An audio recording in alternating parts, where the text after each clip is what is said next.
সুপ্রিয় দর্শক আসসালামু আলাইকুম, কেমন আছেন আপনারা? নিশ্চয়ই ভালো আছেন। আজকের ভিডিওতে আপনাদের সবাইকে স্বাগত জানাচ্ছি।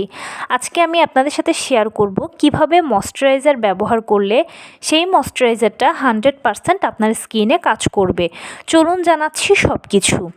আমরা যখন কোনো একটা প্রোডাক্ট ব্যবহার করি তখন আমাদের মূল উদ্দেশ্য থাকে যে প্রোডাক্টটা যেন 100% আমাদের স্কিনে কাজ করে, এটা যেন আমাদের স্কিনে কোনো খারাপ প্রভাব না ফেলে।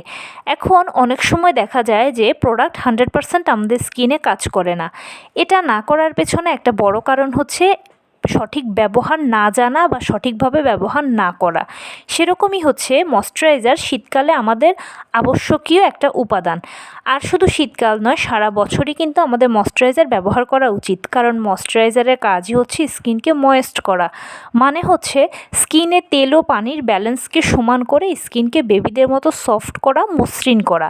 আর শীতকালে যেটা আবশ্যক হয়ে যায়, যেহেতু শীতের বাতাস রুক্ষ শুষ্ক, যেটার ফলাফল আমাদের স্কিনেও পড়ে রুক্ষ শুষ্ক খসখসে ত্বক।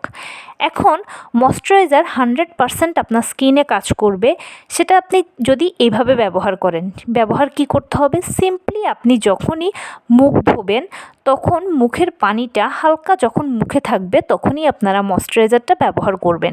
এতে কি হবে, পানিটা যখন আস্তে আস্তে মুখে অ্যাবজর্ব করবে বা মুখ যখন শুষে নেবে তখন তার সাথে ত্বক ময়শ্চারাইজারটাকেও শুষে নেবে, মানে ত্বকের ভেতরে ময়শ্চারাইজারটা গিয়ে পৌঁছবে আর এই ময়শ্চারাইজারটা ত্বকের ভেতরে গিয়ে আপনার ত্বককে ভালোভাবে ময়েস্ট করবে আর এটা 100% কাজ করবে। যদি একদম শুষ্ক বা ড্রাই স্কিনে আপনারা ময়শ্চারাইজারটা অ্যাপ্লাই করেন তাহলে এরকম ভালো রেজাল্ট নাও পেতে পারেন। তো এই ছিল আজকের ভিডিও। কেমন লাগলো বলুন। যদি ভালো লেগে থাকে ও হেল্পফুল হয়ে থাকে তাহলে প্লিজ লাইক কমেন্ট শেয়ার করতে একদম ভুলবেন না। আর সেই সাথে আমার চ্যানেলটিকে সাবস্ক্রাইব করার বিনীত অনুরোধ রইল।